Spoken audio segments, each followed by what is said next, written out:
Avant de plonger dans cette histoire incroyable, pensez à vous abonner à la chaîne et à activer la cloche. Ici, chaque récit a quelque chose à dire, et vous ne voudrez pas en manquer un seul. À Manhattan, dans l'un des hôtels les plus prestigieux de la ville, tout brillait de luxe et de sophistication. Les lustres étincelaient, les sols en marbre reflétaient les silhouettes élégantes des clients, et l'air semblait imprégné d'un parfum de réussite et de pouvoir. Pourtant, derrière cette façade de perfection, se cachait un monde invisible, celui des employés qui faisaient tourner l'hôtel jour et nuit, souvent sans reconnaissance, subissant stress, fatigue et humiliation. Emily Thompson, la fille unique du propriétaire de l'hôtel, avait grandi dans ce monde doré mais protégé. Sa vie était rythmée par les réceptions, les soirées mondaines et le confort absolu. Cependant, une curiosité persistante la tourmentait. Que savaient vraiment les employés de la réalité de leur travail? Comment étaient traités ceux qu'elle voyait rarement, et dont la vie quotidienne était si différente de la sienne? Déterminée à comprendre, Emily prit une décision audacieuse. Elle allait se faire passer pour une simple femme de ménage, adoptant un uniforme, un nom fictif, Lisa, et une nouvelle identité invisible. Elle voulait observer le personnel et les clients sans que son statut privilégié ne vienne interférer. Ce qu'Emily ne savait pas encore, c'est que cette expérience allait la confronter à une réalité cruelle, humiliation publique, préjugés, moquerie et injustice.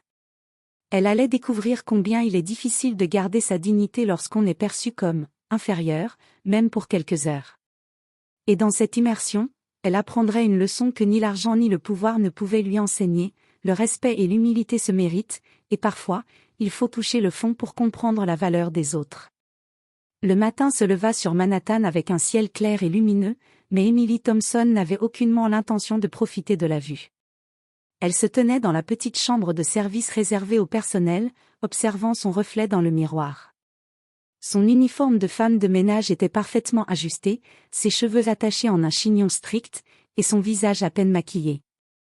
Elle n'était plus Emily, la fille du propriétaire, elle était désormais Lisa, une employée ordinaire prête à affronter la journée. En silence, elle descendit dans les couloirs de l'hôtel. Les employés l'observaient avec curiosité et suspicion. Certains chuchotaient entre eux, d'autres la regardaient avec un mélange de moquerie et de prudence. Emily comprit immédiatement que l'anonymat ne signifiait pas être invisible. Chaque geste, chaque regard, était scruté. Sa première tâche, nettoyer les chambres du 3e étage. Dès qu'elle entra dans la première chambre, le luxe de l'endroit la frappa. Les draps blancs immaculés, les oreillers moelleux, les meubles en bois poli, tout contrastait avec l'effort physique qu'exigeait son rôle. Emily réalisa qu'elle sous-estimait la charge de travail du personnel. Le nettoyage minutieux, les clients exigeants, la course contre la montre, tout cela exigeait patience et endurance. Rapidement, elle fit face à sa première difficulté. Un client, monsieur Richard Caldwell, homme d'affaires arrogant en costume impeccable, entra brusquement dans sa chambre. « Qu'est-ce que vous faites ? Ce n'est pas ainsi que l'on dispose les serviettes, cria-t-il, ses yeux lançant des éclairs. Emily, le cœur battant, s'inclina légèrement et essaya de répondre calmement. « Je suis en train de ranger la chambre, monsieur. » Mais il ne l'écoutait pas. Ses critiques pleuvaient sans interruption, et Emily dut encaisser chaque mot sans pouvoir se défendre.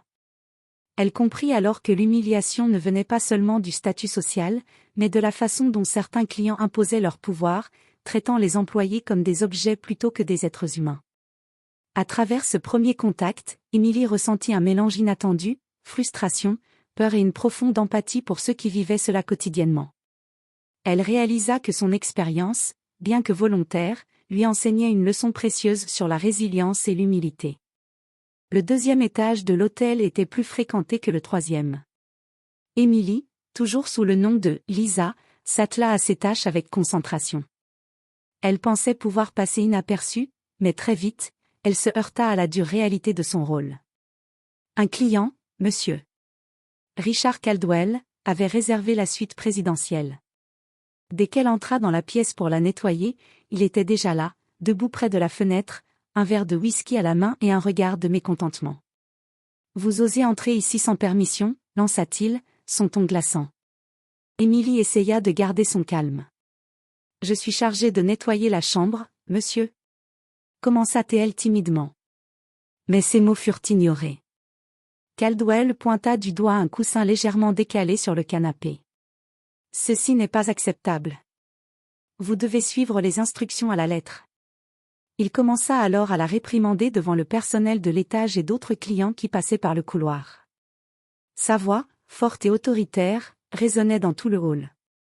Emily sentit son visage brûler de honte. Elle, la fille du propriétaire, se trouvait désormais humiliée comme n'importe quel employé novice. Chaque critique, chaque mot dur, la frappait, et elle devait sourire poliment, hocher la tête et continuer son travail, incapable de se défendre sans révéler son identité. Les collègues qui passaient près de la chambre échangeaient des regards compatissants ou amusés. Emily comprit alors l'ampleur de ce que subissait quotidiennement le personnel, le mépris, la critique incessante, et la pression d'un monde où un simple faux pas pouvait transformer une journée en cauchemar. Pour la première fois, elle ressentit un mélange inattendu, humiliation, colère et une profonde empathie pour ces hommes et ces femmes qui affrontaient ces humiliations chaque jour. Elle commença à comprendre que son expérience n'était pas un jeu, mais une leçon de vie sur le respect, la dignité et la résilience. À la fin de la journée, épuisée et troublée, Emily retourna dans la petite chambre de service, le cœur lourd mais l'esprit éveillé. Elle savait déjà que cette immersion allait changer sa perception du monde et de sa propre vie. Le 3e jour de son immersion, Emily commençait à se rendre compte que le plus difficile n'était pas seulement les clients exigeants ou les tâches épuisantes, mais le regard des autres. Les employés de l'hôtel, habitués à l'anonymat de leur travail, semblaient la scruter à chaque geste. Dans le couloir du personnel, certains chuchotaient entre eux. « Tu as vu la nouvelle ? Elle n'a aucune expérience. Elle se prend pour qui ?» Emily sentit un mélange de gêne et de honte. Elle savait qu'elle n'avait pas le droit de révéler sa vraie identité, mais chaque remarque, chaque murmure lui faisait prendre conscience de sa fragilité dans ce rôle. Même si elle avait grandi avec privilèges et autorité, elle était désormais une employée comme une autre, vulnérable au jugement et aux moqueries.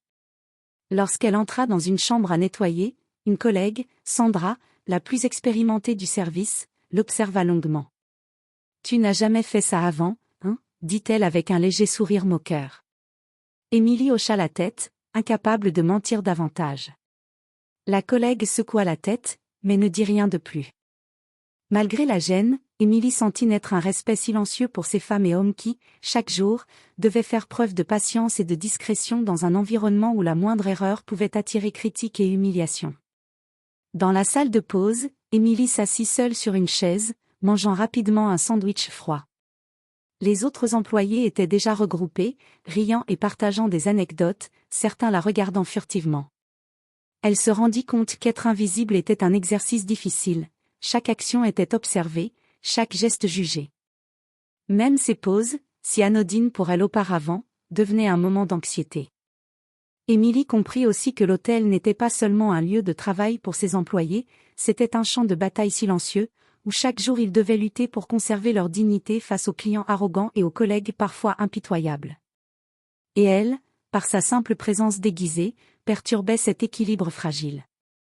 Alors qu'elle rangeait le chariot de nettoyage, Emily se dit que cette expérience n'était pas seulement un moyen de comprendre la vie de son personnel, mais un miroir de ses propres préjugés et de son ignorance sur la réalité de ceux qui la servaient quotidiennement. Et pour la première fois, elle se sentit vulnérable, impuissante et profondément humaine. Emily commençait à s'habituer aux routines épuisantes de l'hôtel, mais la fatigue et la pression commençaient à peser. Elle se trouvait dans la suite présidentielle, déterminée à nettoyer chaque recoin avec soin. Tout semblait bien se passer, jusqu'au moment où un simple geste changea tout. En essuyant une table basse, elle fit tomber un verre de vin rouge. Le liquide se répandit rapidement sur le tapis luxueux. Son cœur s'emballa. Elle savait que cette tâche, apparemment anodine, pouvait provoquer une catastrophe. Avant qu'elle n'ait pu réagir, la responsable de l'étage, Madame Hastings, entra dans la suite. Son visage se crispa en voyant le vin sur le tapis. « Qu'est-ce que vous avez fait ?» cria-t-elle, sa voix résonnant comme un coup de tonnerre dans la pièce. « Comment osez-vous être aussi négligente ? Vous allez nettoyer ça immédiatement. » Emily s'exécuta, le cœur battant, mais l'humiliation ne s'arrêta pas là. Madame Hastings commença à la réprimander devant les clients qui attendaient dans le couloir. Regardez cette incompétence. Même la plus simple des tâches semble au-dessus de vos capacités. Les autres employés, certains compatissants, d'autres amusés, observaient la scène. Émilie sentait la honte l'envahir, mais elle ne pouvait rien dire, ni expliquer son identité réelle. Chaque mot de reproche lui rappelait combien le personnel pouvait être exposé aux critiques sévères, souvent injustes, des supérieurs et des clients. Alors qu'elle frottait désespérément le tapis, Émilie comprit que cette expérience était bien plus qu'un simple déguisement. Elle ressentait désormais, dans sa chair et son esprit, ce que des dizaines de personnes vivaient quotidiennement, un mélange d'humiliation, de stress et de vulnérabilité permanente. Ce soir-là, en rentrant dans la petite chambre de service, elle était épuisée, non seulement physiquement, mais mentalement. La leçon était claire, la vie de ses employés était un équilibre fragile entre travail acharné, résilience et capacité à encaisser les injustices.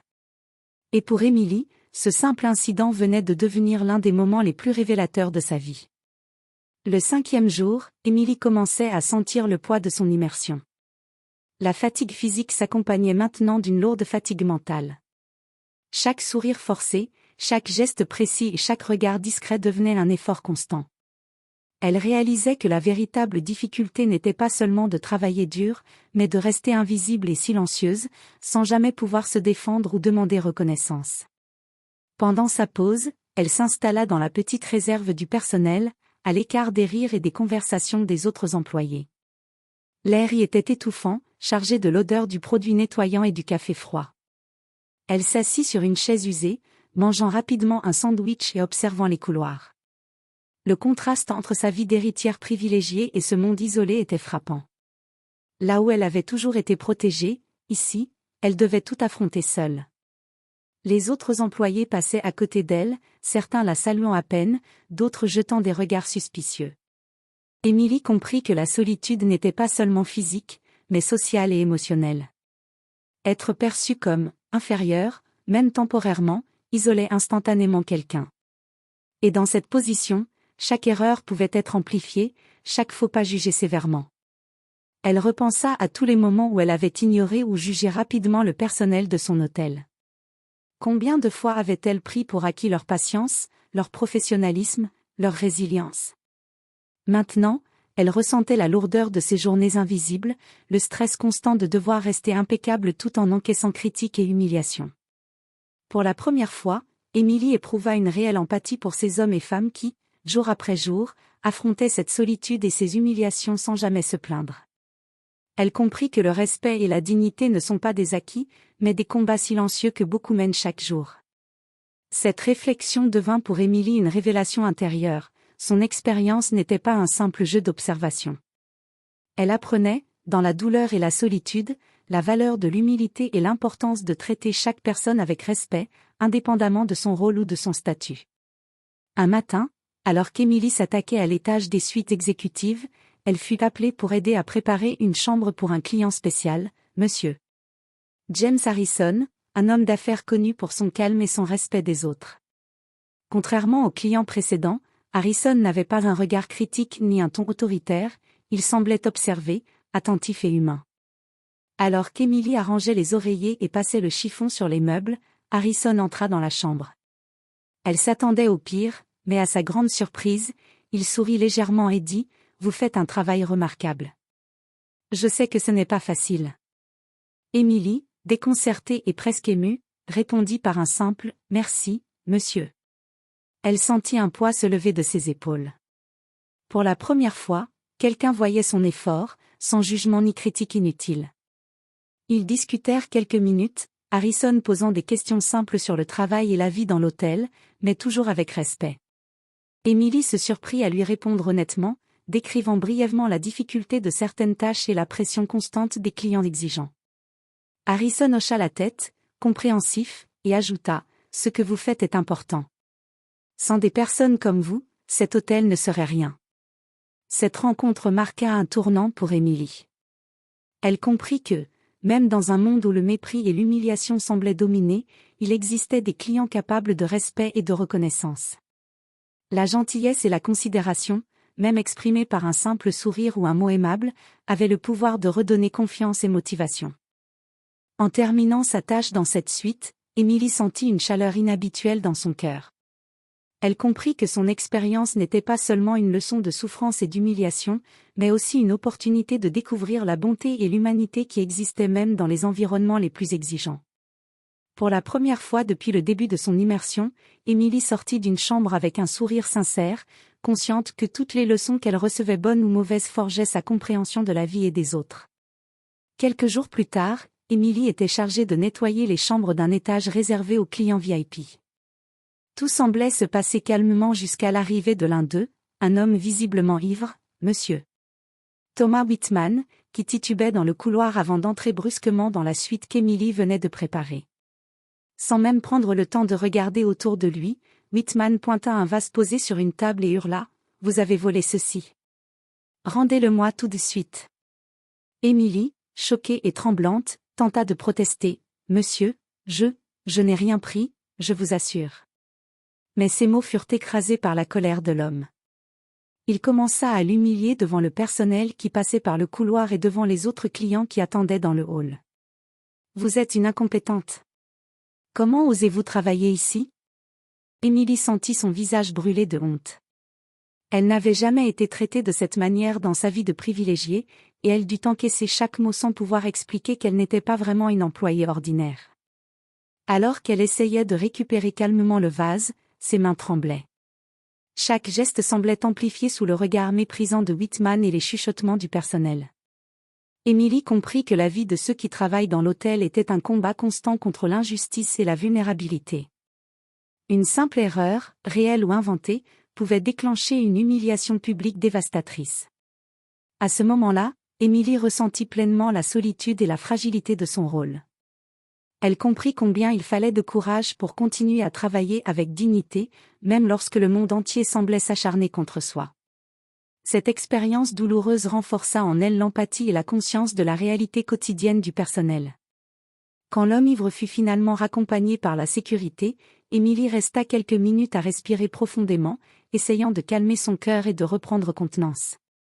Elle savait désormais que son immersion n'était pas un simple jeu, c'était une leçon de vie qu'il enseignait à travers la douleur, l'humiliation et la vulnérabilité. Cette journée la marqua profondément. Elle avait touché du doigt la dureté du monde invisible de ceux qui servent, et elle comprenait que le respect et la dignité sont des combats quotidiens, souvent silencieux mais essentiels. Quelques jours après l'incident avec le client ivre, Émilie commençait à se sentir légèrement plus confiante dans son rôle de « Lisa ». Elle connaissait mieux les routines, les couloirs, et même certains clients réguliers. Mais elle ne s'attendait pas à ce qu'un simple détail trahisse sa véritable identité. Alors qu'elle passait dans le couloir principal avec son chariot de nettoyage, un collègue, Marc, responsable de l'entretien des étages, la fixa longuement. Ses yeux se posèrent sur une bague discrète à son doigt, un bijou unique que seule la famille Thompson possédait. Il fronça les sourcils. « Emily Thompson », murmura-t-il, incrédule. Émilie sentit son cœur s'arrêter. Comment avait-il deviné ? La panique monta rapidement, mais elle sut qu'il était impossible de nier la vérité. « Oui, c'est moi, mais je ne voulais pas. » balbutia-t-elle, incapable de trouver les mots justes. Marc, surpris mais comprenant rapidement, la regarda avec une expression mêlée de choc et de curiosité. Les autres employés, attirés par la conversation, commencèrent à se rassembler. Le murmure se transforma en un flot de questions et de réactions, étonnement, scepticisme, et pour certains, sentiment de trahison. Émilie prit une profonde inspiration et expliqua : « Je voulais comprendre la réalité de votre travail, ce que vous vivez chaque jour, ce que vous endurez, et combien votre rôle est important pour cet hôtel. Je n'ai jamais voulu vous offenser ou vous tromper. » Le silence tomba dans le couloir. Certains employés semblaient touchés par sa sincérité, d'autres hésitaient, frustrés d'avoir été trompés. Émilie comprit que sa démarche, bien que motivée par la curiosité et la volonté d'apprendre, avait aussi bouleversé l'équilibre fragile du personnel. Pour Émilie, cette révélation fut un moment de vulnérabilité totale. Elle avait été humiliée, critiquée, et confrontée à la dureté de ce monde invisible, mais maintenant, elle devait affronter le jugement de ceux qu'elle avait voulu comprendre. C'était le prix de sa leçon, découvrir la réalité des autres impliquait parfois de se mettre soi-même en danger. En fin de journée, après de longues discussions et excuses sincères, une majorité des employés comprit ses intentions. Ils commencèrent à voir qu'Émilie n'avait pas cherché à se moquer d'eux, mais à apprendre et à ressentir leur quotidien. Et pour Émilie, cette confrontation fut un point de bascule. Elle comprit que le respect devait être gagné et exprimé, et que la vérité, même douloureuse, est toujours nécessaire pour grandir. Après sa révélation, Émilie comprit qu'il ne suffisait pas de simplement expliquer sa démarche à quelques collègues, elle devait s'adresser à tout le personnel pour rétablir la confiance et montrer sa sincérité. Elle demanda à la direction de réserver la salle de réunion principale de l'hôtel et invita tous les employés, de la réception aux femmes de ménage, en passant par le personnel de cuisine et de maintenance. Lorsque le personnel entra dans la salle, certains étaient méfiants, d'autres curieux, et quelques-uns souriaient timidement, se rappelant les événements récents. Émilie, vêtue désormais de ses propres vêtements, monta sur l'estrade improvisée, le cœur battant. « Je sais que ce que j'ai fait a pu vous surprendre, voire vous frustrer, commença-t-elle. Je me suis fait passer pour une employée sous le nom de Lisa pour comprendre votre travail, pour ressentir ce que vous vivez chaque jour. Et je réalise maintenant combien ce rôle est exigeant et parfois ingrat. Je suis profondément désolée de ne pas vous avoir fait confiance et de vous avoir trompé. » Le silence régnait dans la salle. Les employés écoutaient attentivement, certains avec des yeux humides, touchés par la sincérité de ses mots. Émilie poursuivit, « Je vous remercie pour votre patience, votre professionnalisme et votre résilience. Vous êtes le cœur de cet hôtel, et sans vous, rien de tout cela ne serait possible. Je m'engage à changer les choses, à améliorer vos conditions et à faire en sorte que votre travail soit reconnu et respecté. » À la fin de son discours, des applaudissements éclatèrent. Les visages sceptiques s'adoucirent, et plusieurs employés vinrent lui serrer la main, certains avec des sourires chaleureux. Émilie sentit une vague de gratitude et de soulagement l'envahir. Ce moment de pardon et de reconnaissance était plus puissant que tout ce qu'elle avait vécu depuis le début de son immersion. Pour Émilie, cette réunion ne fut pas seulement un geste de réconciliation, mais une véritable leçon de vie. L'humilité et le respect se méritent, et reconnaître la valeur des autres renforce les liens et le travail collectif. Elle comprit que son rôle de fille du propriétaire ne signifiait rien face à la dignité et à la force de ceux qui travaillaient chaque jour pour que l'hôtel fonctionne. Ce soir-là, en rentrant chez elle, Émilie se sentit transformée. Elle savait qu'elle avait appris une des leçons les plus importantes de sa vie, l'empathie, la reconnaissance et le respect ne s'apprennent pas dans le confort, mais dans l'expérience et l'humilité.